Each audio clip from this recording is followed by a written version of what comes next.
This is Half Baked Sports coming to you live from Josh's pre Super Bowl. Talk it up, wrap it up. We're gonna chat about a couple things. We got Josh in the middle, John over on the end, Kendall on the other end. First topic is gonna be the untimely passing of one of the NBA's greatest players, Kobe Bryant. Yeah, like him or hate him, he's definitely a staple in the NBA. He's definitely in the discussion realm when it comes to greatest of all time. Yep. What he's done over there for the Lakers and made them a dynasty amongst obviously other players. I don't want to waste too much time on this because obviously there are far more better formats that have covered his passing and covered his legacy. But we want to do is a collective shout out and our hearts are out to him and his family, especially. Not only his passing, but his daughters and the rest of those people on the helicopter. Yes. Kobe, most definitely, you're a legend for sure. And you will always be a legend. First round ballot into the NBA Hall of Fame. Straight out of high school. Never switched teams to win championships. Did it with what he had. One of the greatest of all time. We're going to miss you, bro. Yep. Oh, yeah. All right. Next is the thing that we wanted to mention, at least I wanted to mention. Pro Bowl. Sorry, we will never cover the Pro Bowl. Or I will never cover. I will never watch another one. I think the last one I saw was 3 or 4 years ago, and it wasn't even close to being competitive or anything. No, it's just not fun to watch. I mean, it's no defense. You got the best of the best out there. There's supposed to be. Okay, look. I'm not going to deny that those people that are voted into the Pro Bowl belong to be there. That is undeniable. What they've done on the field throughout the year, they warrant the Pro Bowl election. What I boycott and what I refuse to do is to sit and waste my time watching a bunch of guys, when they go hike, stand up and go, you can't go there. There's no energy. Nobody's tackling. No tackling. No hitting. It might as well be flag football. Flag football. It is, guys, is that they feel, hey, this is we're the best of the best. Drip of the drop, cream of the crop. Look, so no, let's just go easy. We all know what it stems from, and it does stem from they don't want to risk the chance of getting injured. And of course, it also stems from anybody who's playing in the Super Bowl opts out because they don't want to risk injury. When the Super Bowl's the next week, we get it. But if this is the kind of product you're going to put out, I am asking, bring back the competitive stuff. Like, look, get rid of the Pro Bowl entirely. We don't need it. Just make it a skills week. The skills week. I miss that. The passing, the running, the route running, the linebacker drills. I mean, that was fun. Oh, I go better one. Do it like the NBA. You got a dunk contest, have a one-handed catch contest. There you go. Have a tightrope pass like you're throwing through tires when they're practicing, something like that. Skills competition, all that. They do that. You know, see which kicker can kick the farthest. You know, whatever. Just make it fun. Charity. Make it fun to watch, and make it for charity. Anyway, make it for charity. That's me. Obviously, I'm the same way. Kendall? I feel the same way. All right. But you actually watched it, so I don't want to hit it. No, 4 minutes of it, that's it. He watched the last 4 minutes of the fourth quarter. So let me see. AFC He probably just went ahead and just flipped by accidentally. Yeah. There's football on today. I ain't gonna lie, I literally forgot the game was gonna be played. I didn't forget because it happens on the weekend of my birthday. Every time my birthday lands on a Friday or Saturday. So, I didn't waste my time. And we did have a good time at karaoke. And and we may have that pop up on the Facebook page. I'm telling him not to, but I know he gonna do it. It was fun. We had a blast. I'm disappointed that she didn't get any of me. So dude, we don't want to bring her up. I did that once already. She ain't forgave me about that one, but we're gonna pass that one up. Let's go to the next one. So how do you think it's going to be a close win on Sunday? I mean, we're going to do a full pregame show and then, of course, another live 5-10 minute halftime review. But you got the premier offense in Kansas City. They put up points. Yeah, they do. And they can do it quickly. The Texans found that out. Yeah. But when you look at San Francisco's defense, they are geared for a team like this. They're geared for a run stopper or pass stopper. And when you look at Kansas City, they're geared to outscore you. I don't see their defense shutting the 49ers out. No. But if the 49ers get behind by 2 touchdowns, then it's a rout. It's going to be a rout. I know that. Well, slip up. I want to say one thing. When it comes to the defense of Kansas City, we saw them struggle at the beginning, and they definitely solidified there, toward the last half of the game.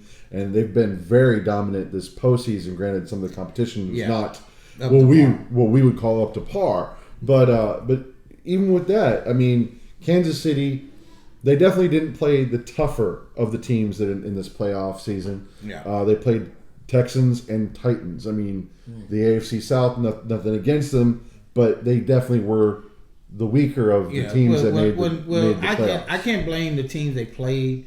No. When you look at Baltimore and what Tennessee did to them, Baltimore I don't think would have did any better. I'll be honest with you. What Tennessee did to them, the Titan formula worked. It was actually working against Kansas City until Kansas City started scoring. Yeah.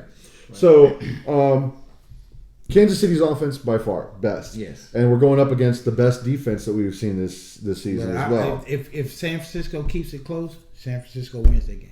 Well, I think they can. I think it's definitely can. You got anything on this? Of course you can say. Of course it. I got to chime in on that. Of course.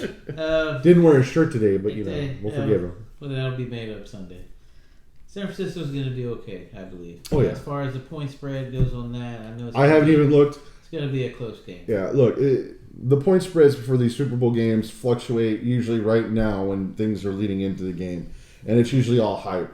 So I haven't even looked at the spread. I probably won't look at the spread. I don't have really, any money in my account anymore.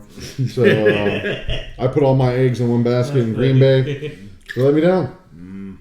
Aaron, you're supposed to be there. Let's talk about that real quick. Aaron Green Bay, the whole team. It's not just Aaron Rodgers. Aaron Rodgers didn't just. Oh no. But the reason I want to talk about this is because Green Bay played subpar the whole season. They won a lot of games. Don't get me wrong, but they didn't beat anybody. They survived games, and when they got to the playoffs, they survived games. Narrowly in some cases. Survived games, and then when it came down to playing, they didn't even show up. Should have lost to Carolina. Yes. Almost lost to freaking Detroit. I mean, I don't know what's going on over there with Aaron Rodgers and Green Bay Packers. Well, he's a good leader. I mean, don't get it wrong. But if you're not up to it anymore, you need to step aside. But remember, originally where he is from California, where did he want to land? It doesn't matter. We all know that he wanted to be in San Francisco. That is not.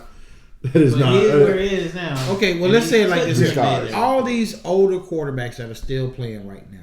Eli Manning just retired. He just retired. He said, "Okay, Aaron I've done isn't everything." that old though. He's only. But if your skill set is not as what is if your skill set is not what it used to be, then you might want to think about, maybe I should step away. Well, I think with Aaron, it's not necessarily his skill set as much as his lack of offensive weapons.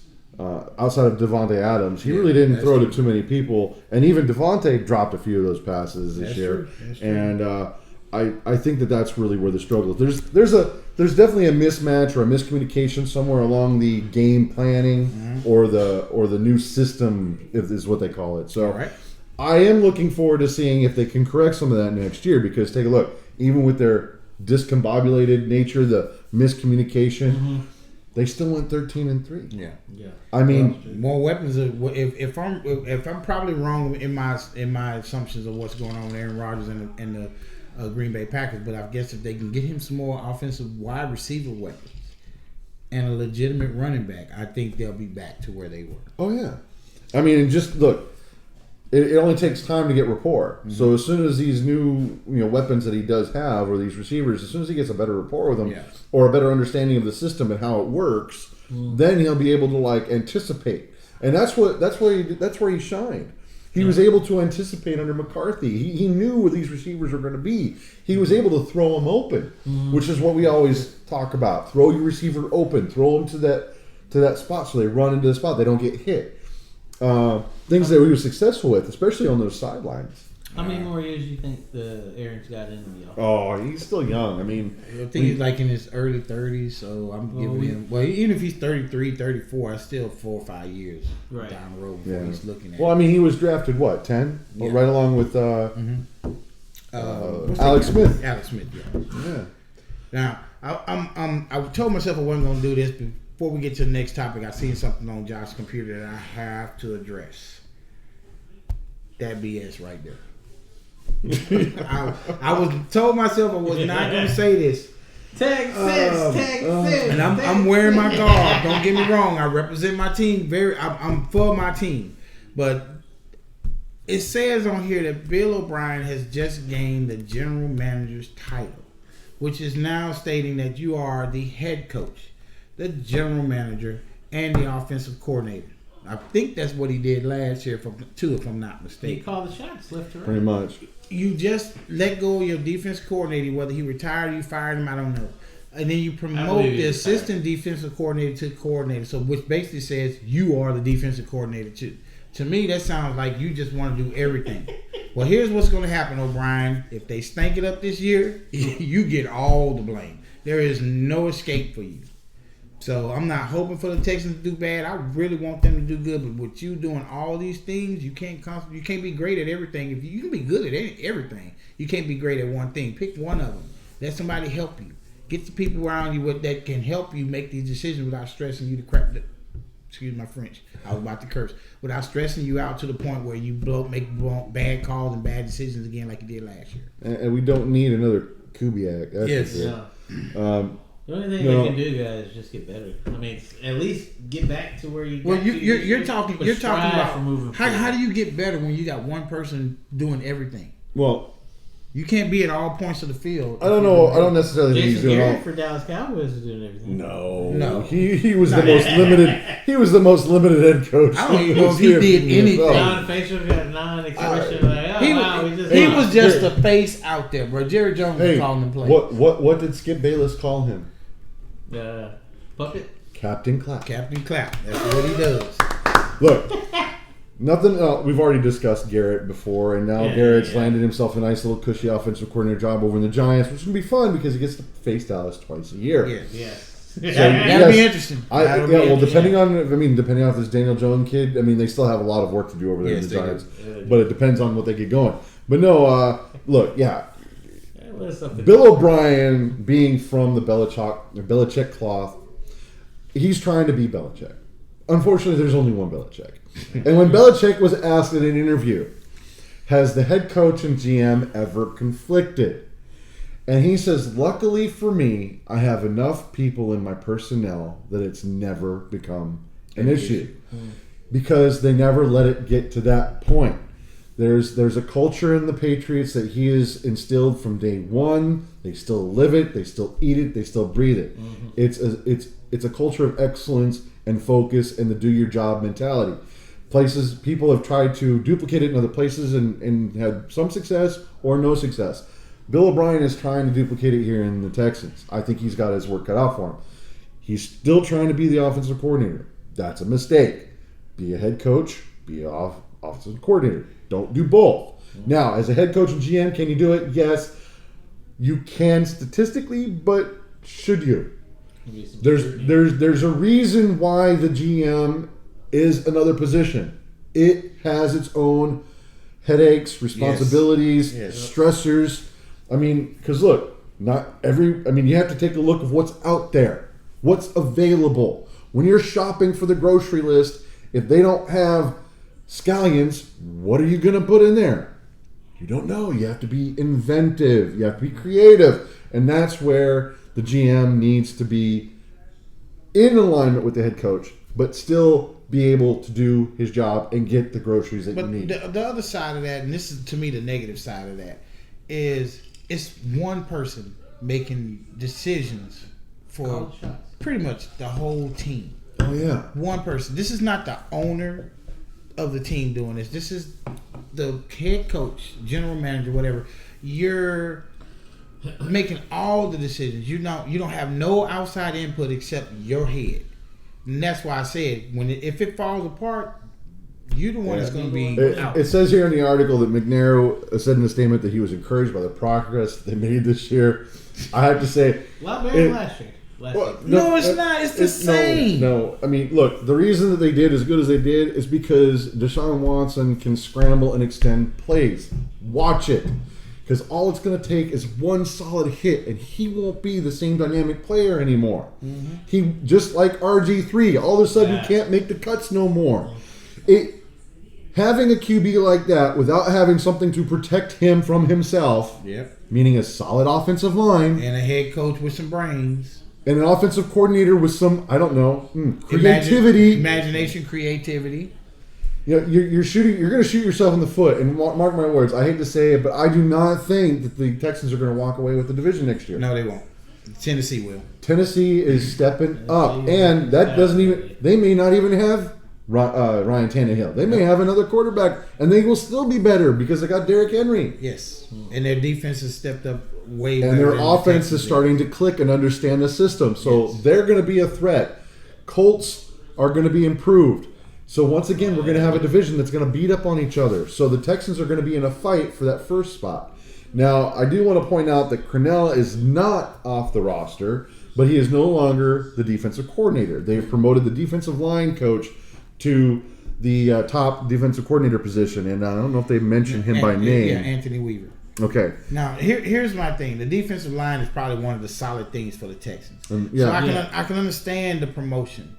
But they did it from within. They did it from within. Didn't go out. Well, I mean, if you take a look, there really was. I mean, there were a few, but I mean, unless you're lucky enough to get Todd Bowles or something for that defensive coordinator, and he's already solidified over there in Tampa Bay. Yeah.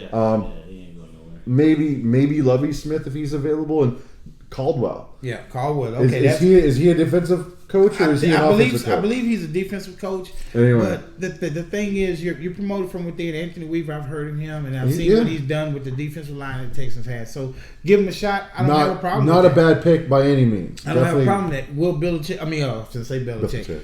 I was going to say Belichick, actually. Will Bill O'Brien actually listen to his assistants, or will he do what he did in the Kansas City game and just do what he wants to do? And you see when you say that line about, I've seen progress, and it's not progress when you're still losing the teams you should not lose to. It's not progress. Talking about that fake punt, right? Yes, I didn't mention that. So you mentioned it last week. Everyone in the world saw that. But anyway, I just wanted to talk about it because I think that it's a mistake on Bill O'Brien to take on that much responsibility. It's a mistake for the chairman of the board to give him that much responsibility. It's just too much for one person to handle, especially with 53-man roster, assistant coaches, and all this stuff. And you're the general manager. You got office duties to do. No, it's just too much. You must love 80-hour work weeks. That's all. On to open up, I like to say, let's just see what happens. I mean, they may be on a paradigm shift. Anything can happen for the next season. Wishful thinking. As much as I would like to be wishful thinking or hopeful. Unfortunately, with Bill O'Brien and his history with the Texans, I am not impressed. There have been too many people that are far more intelligent than I that have been calling for his firing. And look, I'm not going to deny he's got his faults, to say it mildly. And time management is one of them. How to coach certain personnel, and definitely the creativity when it comes to the offensive line. Look, that fourth down was kind of creative, just bad judgment. Mm-hmm. We can agree on that. I'm not cursing today. No, moving on. We're gonna look, obviously, keep tabs, and if we see improvement, we'll let you know. We're gonna take this where it goes. If all of a sudden they start looking good, we're gonna let them know. Hey, looks like he's got in the right direction, but we're skeptical. To say the least. Very. And, of course, our last topic here, and definitely a close one on my favorites, Drew Brees. There's a question mark. Will he return? Will he not return? Sean Payton, thank you for saying it's Brees' decision. If he wants to play, he's got a spot on New Orleans. Why? Because they already have the heir apparent in Taysom Hill. Already stated that much. Brees wants to come back next year. He's got a spot. Will he retire? I think he will retire after next season. That's my personal I believe if they go to the Super Bowl, win or lose, he'll retire. Oh yeah, I guarantee. What's the best way to go out on a high? On top, on high, the big dog, top. I won me another Super Bowl. I'm 40-something years old. It's time for me to go spend time with my family and just have fun. Peyton Manning did it, right? Yep. Yeah. So that's how you're supposed to lead Tom Brady. Unfortunately, Eli Manning retirement was on a down note. He really hasn't done too much. Yeah. But yeah, I think that Breeze, after he gives it some consideration, I think he'll come one more year. I hope he comes one more year. He's what, 40, 41, 42? 41 going on 42. Yeah. Still younger than Brady. Yeah, and more accurate, and as well as more mobile than Brady. So keep playing as long as you want to, bro. Yeah. Hey, I'll still root for you, Breeze. Get it. Yeah. And of course, definitely side note. Taysom Hill obviously has been stated as the heir apparent. That opens up Bridgewater. Where do you think he should go? I'm going to start over here with Kendall. We'll give you a chance next. What do you think? Not Miami. I mean, Miami needs one. They need one, but they had Ryan Fitzpatrick this year. To go to Miami. No. Well, I wouldn't. I mean, that would be like sending him out to pasture, really, because they're Miami. Yeah. No, San Diego would be a good place for him. I'm moving him in the AFC. I think he should go somewhere in the AFC. There are a lot of teams in the AFC that can use a good backup quarterback as well as a threat to the starting position. Cincinnati is one of them. I think they're going to get. I think they're going to get their quarterback out. I think they're going to go for Burrow. But if you they'll take Burrow. So whoever doesn't get the first 4 or 5 quarterbacks coming out, Bridgewater in the AFC. Would make a stand. He'd make a depending on the team. The Jets for one, Jets are all in on Sam Darnold. Well, in the NFC. Well, who does the Bills have? Oh, Bill has Josh Allen. Josh he didn't Allen. do too bad. Yeah, he didn't do too bad. No. The debacle over there going on in Carolina. That's a good place he can. No, they liked. They like Kyle Allen. Allen. And then you got Jacksonville with Minshew and Foles not working. That's out. a debacle. That would be a good landing spot, but they don't really have a lot of weapons. They really don't. But like I said, these are teams that can get weapons out of the draft. So you really got to get that solid quarterback. And Bridgewater brings that to you. I still think that the best way of looking at this from the New Orleans standpoint is. I think Bridgewater would be a great trading spot to get more draft picks. Yes. Yeah. And whether or not it would be someone or move up in the draft. Yeah. Well, I mean, they would have to trade. Yeah, because that would be a trading, a bartering chip to get up in the draft. To move up. But so whether multiple draft picks or just move up in the draft, I think trading Bridgewater would be a good idea. I think he would excel at places like. LA. I would love for him to go back to Detroit. I ain't gonna lie to you. Yeah, if he went back to Detroit, that means Miami, Minnesota, and Green Bay, and Seattle got to see this man one more time. If you remember that year when they couldn't deal with him, if he's back to his old self, I believe that's probably a good problem spot. With that is Detroit's already said they're keeping Stafford, but that would be a solid backup. But I don't know. Yeah. I think right now he's proven that he can be a starter. Yeah. Right now, Chargers I think would be a good spot for him. Chargers are only a few key components of getting him the offensive line he needs and offensive weapons. They already have a running game with Eckler and Gordon. Denver would be a good spot. I forgot about the Broncos. Even the Raiders are having problems over there. Well, Raiders they made comments about getting rid of Carr. Yeah, moving away from Carr. They've got problems over there. If Brady leaves the Patriots, hey, there you go. I mean, but I don't know. Belichick is notorious for being picky. I mean, unless he really saw something out of Bridgewater. And then there's Washington. No, go back to the team that ruined RG3. Yeah. Well, it's not the same coaching staff. Well, they have Haskins. I think they're keeping Colt McCoy. Yeah. They're getting rid of Keenum's gone. Yeah, he's definitely gone. He has to be exposed more. He made New Orleans shine for that era. Say, hey, this is what I'm doing for our team. Breeze, hey, get healthy, come back. And that was 5-6 games. That's what a quarterback, the backup quarterback is exactly that. Yeah. You are the backup quarterback. You on the field, you get your stock up so that when time comes back for you to sit back down, everybody saw what you did. Hey, if you guys want to trade him, we're looking at you. Yep. So that's what your job is. But at the same token, I'm Bridgewater. I'm looking around. I'm like, hey, y'all got Tyson Hill. The word is Tyson Hill is going to take the secondary spot. then you might want to think about moving me around so I can get me some playing time. Yeah. And there are a lot of teams. There are a lot of teams out there that he can fight for the the starting position. The starting position easily. So, yeah, he's any team he's on with a quarterback coming out of college. Most times the high profile quarterbacks, they get the job regardless because they put all this money and time invested in you. But if you can take one of them jobs where I guess the 10th round, the 10th pick or the 15th pick quarterback, and you battling him for the spot, you might wind up with it. Yeah, and he's got the tools. So yeah. Oh yeah. Definitely, but of course, I think the other side of that coin is he also had Sean Payton. Sean Payton is an offensive genius.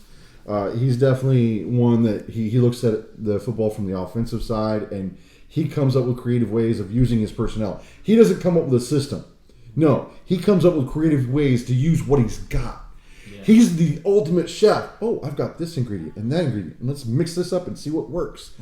And that's what I love about Sean Payton. And the only other one that's really, I think, that's on his level, and we're going to see him in the Super Bowl, is Kyle Shanahan. Kyle Shanahan. Let's not count out Andy Reid now. Well, no, Andy Reid's an offensive guru too, not to take him, not to take anything away from him. But yeah, I definitely think that when it comes down to it, Andy Reid, he tends to stick to a system. He tends to stick to his books.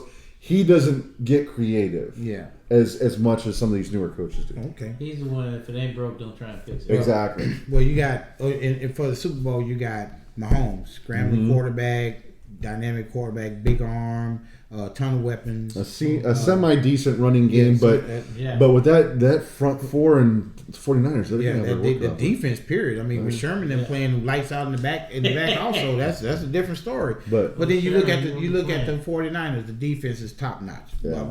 It's the Legion of Boom too, basically. Especially that front four, like he said, the running game is over there solid. Probably the worst side of it is probably the passing game. Yeah. So the running game's open up the passing game, and guess what? We got a shootout maybe. Yeah, it'll be a shootout. We got a shootout maybe. So at the end of the day, this Super Bowl is probably going to be, to me, one of the most exciting ones. First of all, because there's no Patriots in it. Yeah. Second, I'm tired of seeing the same teams and you get the same outcome. And because Mahomes and Garoppolo are young quarterbacks, it's going to make for exciting play. Yeah. Both defenses are young. Think about this. This is going to be a nice rivalry for the next couple of years. Yes. I mean, win or loss, the NFC and AFC play every 4 years, so it'll be interesting to see how these guys they might wind up having. You know how normally you'll see the champion play the loser somewhere in the season. It's usually early, and then they get that revenge. Yeah. I think that'll be a good setup for next year. But to get back to the topic, because we got a little off topic there, Bridgewater, and I want to bring up these next two teams just to see what the thoughts are here. Pittsburgh Steelers. If Ben Roethlisberger doesn't come back, what would you guys think? Even if if he comes back, I still would go after Bridgewater just to get the backup. You've seen the backups over there. They're trash. And I don't even like to do that. He'll go another year or two tops. Doesn't matter. I still would take Bridgewater. There's rumor right now that Ben's going to walk away. Think about it. Like Eli, he's already got two. Andrew Luck too. Just hang it up right now. Well, I mean, Ben Roethlisberger came in the same draft class as Eli Manning and Philip Rivers. He's got two Super Bowls already. Oh, yeah. And so with the elbow injury, which we're supposed to get clarification on exactly how bad that is here within the next week or so leading up to the Super Bowl, and they may even wait until after the Super Bowl to release that information. So, but my statement still stands. If Ben Roethlisberger does not come back, good fit. That's a great fit, actually. Yeah, and I agree. And they actually have some weapons. I like Tomlin, and Juju Schuster, his first year as the number one, he obviously had to take some lumps.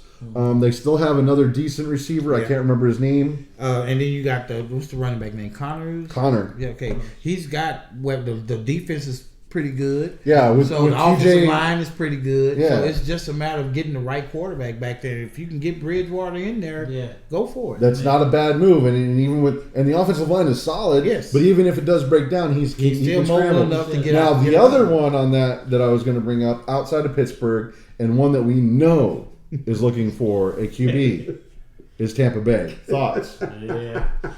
You see me laughing, so y'all quit. Tampa Bay? Better fit for Pittsburgh. I think he's got a better chance of success in Pittsburgh, but Tampa Bay's not only by a small margin because I like the Todd Bowles, Bruce Arians matchup down there in Tampa Bay. The fact that they're walking away from Winston, probably a smart thing. Yeah. But it's funny. I think that Winston could be improved. I just don't think he can be improved fast enough for Bruce Arians. I think he sees it as a project that he doesn't want to invest the time in. Because, I mean, right now, Winston's in what? I think it's his fourth year? Fourth Yeah, maybe year. fifth year? Maybe fifth year. Winston should go to the CFL for a while. Or XFL. The XFL, even the XFL. He should go to one of those leagues for a while just because he does a lot of running around, and there's more space in the CFL to run around than it is in the NFL.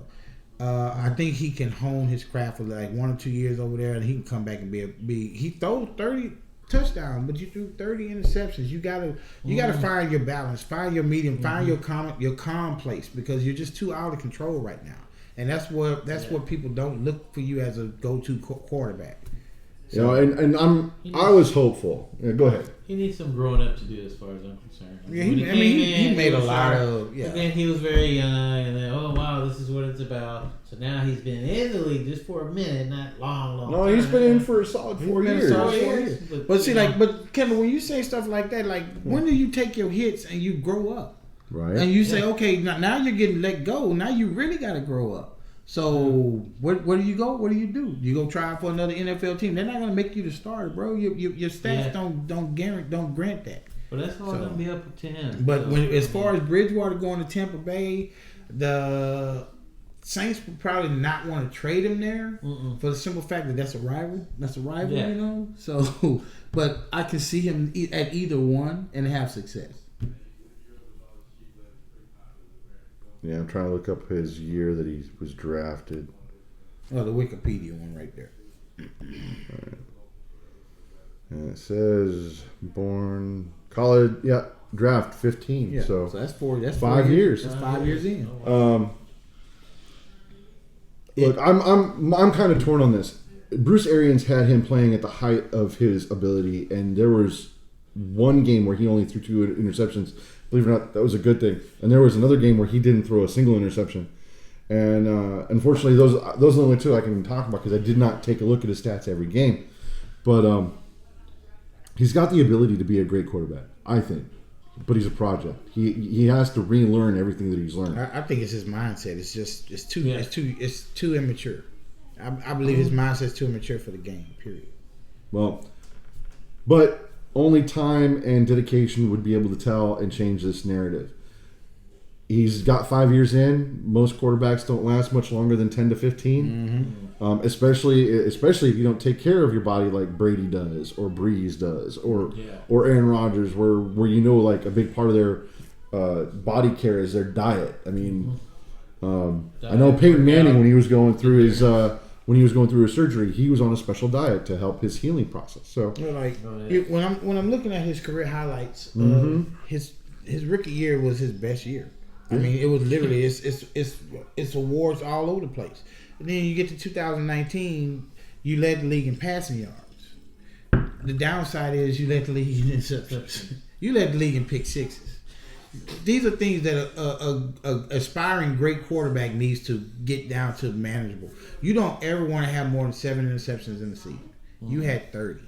I would even go, because it is a 16-week long league, you could probably get away with 8, maybe 9. But anything more than that, you're turning the ball over too much. You're taking the ball out of your offense and giving it to their offense. And the number one killer in most games is turnovers. Yes.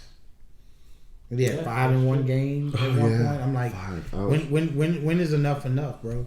Like I say, take this off season, go relax, get your mind, see somebody, talk to somebody, find somebody to sit down with, chit chat, and figure out what's going on mechanically as well as mentally to get you back in this game. Because I do agree that you are a good quarterback. You're not great yet, and you can't be great sitting on the sideline or on the bench. You need to be on the field, and you have the talent. They wouldn't have picked you in the first round if you didn't have the talent.